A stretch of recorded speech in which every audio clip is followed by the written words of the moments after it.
What's up, everybody? Um, oh my goodness, let me get the light on here really quick. It's gonna be definitely a dark live today, but I think that's perfect because we're gonna be telling a scary story for this. So, welcome to another evening with Eskel, episode 87. We're just gonna dive right into the scary story for this week. In honor of it being October, all of my October lives are gonna have a scary story. And this one for this week is called The Haunted Hospital. So let's get right into it. This takes place with a family heading to the hospital because their mother is having another child. And the kids in the family goes in the order of oldest to youngest. We got Jonathan, Ruby, and Caleb. And Jonathan, Ruby, and Caleb are sitting in the waiting area of the Willowbrook Hospital, awaiting a new addition to the family. It was late at night. The hospital corridors lay empty, and the staff were few. These mischievous children found themselves taking turns pushing each other on a rolling bed. Their laughter echoed through the empty hallways, creating an eerie, distorted symphony between all of the moaning and crying of the patients throughout the hospital. Eventually, Jonathan found himself losing control of the rolling bed as it starts going faster and faster. They all start to scream as it rams into the wall, sending them flying into the sheetrock. Picking themselves up off the ground, covered in dust and powder from the wall, Jonathan stands up, looking around. He realized he made a hole completely through the wall, and they were now on the other side. Caleb notices that Ruby is missing. He starts to panic as he looks around and sees her a little ways off, looking at an old door. They all walk up to it, and Ruby kicks it, and it swings wide open, revealing an old elevator. The children squeeze inside, and Caleb says, "This seems like a bad idea."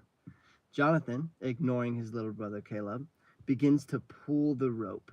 With a jolt, the elevator began its descent, and the children were plunged into darkness. It was as though they were descending into the very heart of the hospital's haunting secrets. As they descended deeper, air grew even colder, and their breath misted into the frigid atmosphere. The elevator groaned and rattled, going faster and faster to the point that it felt as though they were falling straight down. The children clung to each other, screaming as they slam into the ground. They look up, and there's no door on the elevator anymore, and they can see into the depths of the hospital's basement. Not daring to take the first step, Caleb looks up at Ruby and says, "Ladies first." Trying to play the part as the big sister, she bravely steps out, and they begin exploring the darkest depths of the hospital. They discover a maze of forgotten, cobweb-covered rooms. The air was thick with a musty stench, and the footsteps echoed eerily throughout the silent space. Abandoned medical equipment, old files, and rusted gurneys lay scattered about, casting shadows in the dim light. Suddenly, one of the children pointed towards an old, rusted wheelchair, slowly rocking back and forth, all on its own. No one had touched it, but it moved as if guided by an unseen hand. The room seemed to grow colder, and the breath materialized in front of them. As fear gripped their hearts, they heard the faintest whisper, almost sounding like a child's voice in the shadows, saying, "Play with me." Dun, dun, dun. The lights flickered, and the room plunged into darkness. Panic set in as they realized they were not alone. In the darkness, they could sense the presence of something unseen, something that had been trapped in this forsaken place for years. The children screamed and scrambled for the exit, but the hospital seemed to have transformed into a labyrinth of never-ending corridors.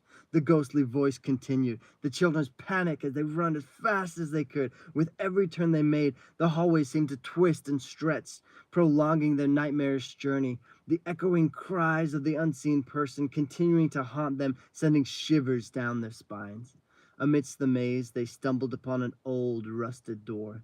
Ruby, her brave facade now trembling, pushes it open, revealing a hidden chamber within the depths of the hospital.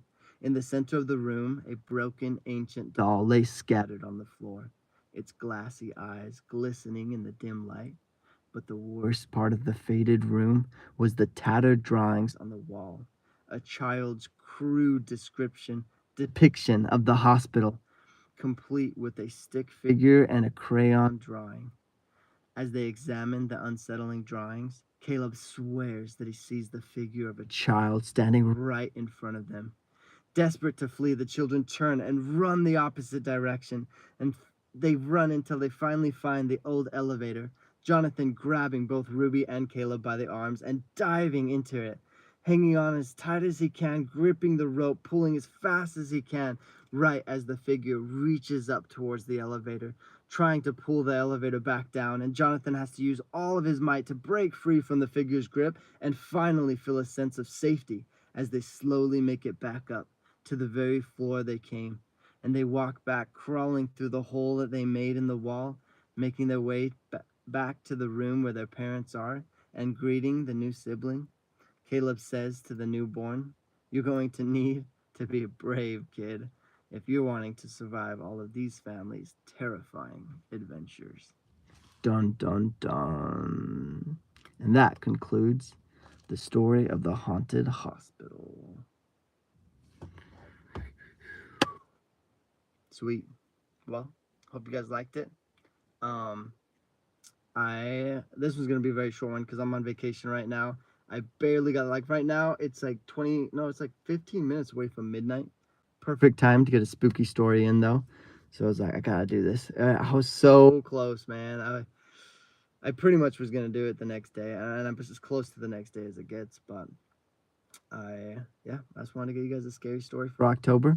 If you guys liked it, definitely come back next week for another scary story. We're going to do a little bit of a questionnaire at the end of the month and give out a candle. It should be fun.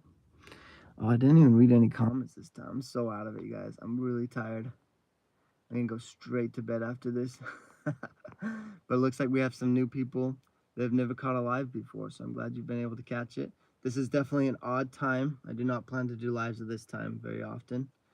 But yeah, I guess this time it worked out. So awesome. Well, I hope you guys got a good spook out of that, and hope to see you guys all again next week. Yeah, have a fun October. Hope you guys have opportunities to go to a haunted house, get some good spooks, and watch some scary stories or scary movies. Read some scary stories too. That's what I've been doing. I've been doing a lot of reading of scary stories, and I think it's helping my imagination. Getting really creative, getting super spooked. Oh my goodness, it's really dark outside too. It's kind of creepy. I'm probably gonna just run as fast as I can to get inside. I'm outside right now, if you can't tell, but right now, oh yeah, so I'm on vacation right now. I'm visiting different places in California. I'm staying really close to the coast. So earlier today, I got to go walk along the coast and just watch the beautiful waves as the sunset went down. We even had a little bit of a bonfire right on the beach. It was really fun, super cool. I wanted to do the live near the fire. Have a really cool fire in the background or something.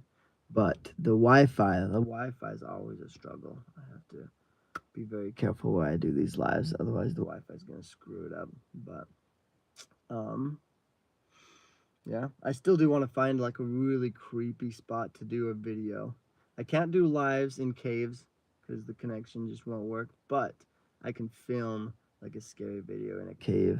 Last year around Halloween, I found a cave in Utah. It was not the Ted Bundy cave, although that one would have been really cool to do it in. I found the Ted Bundy cave shortly after I had already made the cave video, but I found just some random cave up in the mountains of Utah.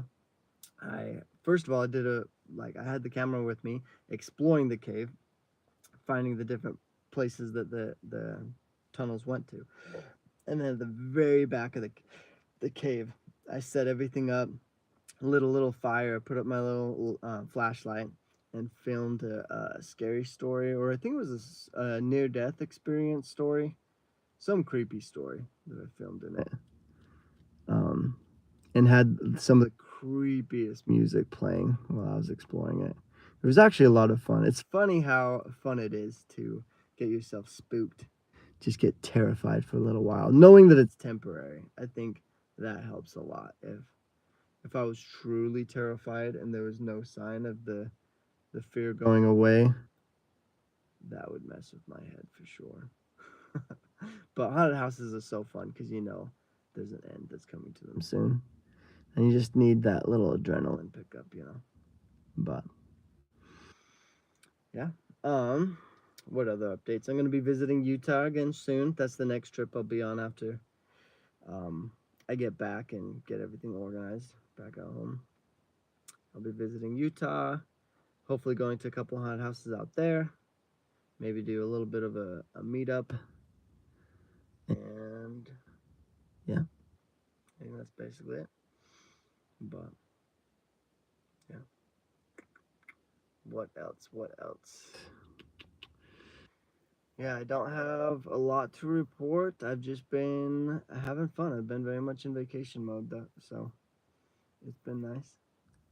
Um, California's been interesting to explore because it's on the same coast as Seattle. So I'm basically just traveling down the coast now, seeing all the different cities near the beachfront, I guess, or just near the ocean along this side, what they're all like.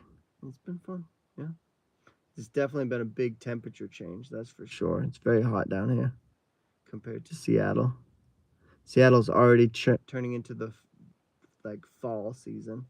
I don't know if California gets a fall season. Is it just always hot here? I'm not sure.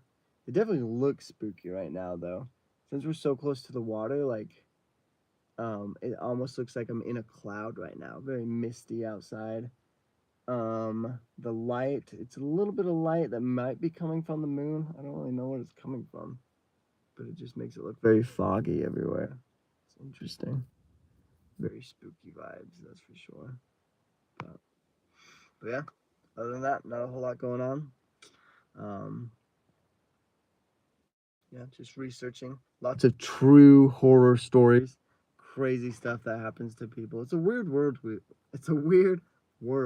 live in, you guys, where it's like almost everyone has experienced some terrifying experience, some creepy, life-changing experience that they go through that just will basically haunt them for the rest of their life. And some unexplainable things. The world we live in doesn't have all of the answers. Sometimes you'll see a rocking chair moving all on its own. I mean, a wheelchair. But yeah, it's kind of interesting. And then sometimes your own mind will trick itself into thinking you see something, or maybe you do see something, but then your mind like makes yourself question it because it's like so unbelievable. So you're like, that didn't happen. Was that real? And you second guess yourself. Your mind can play tricks on you. That's a scary thought. Okay, well, it just hit midnight, so I'm gonna hit the hay. But yeah, I hope you guys have a good Halloween season and enjoy the rest of October. I'll see you guys next week for another spooky story. And at the end of the month, we'll do a little questionnaire about all the scary stories. And I'll send out a candle or something. So awesome. Well, thanks for watching, you guys. I hope you have a good week, and I'll see you in the next one. Bye, guys.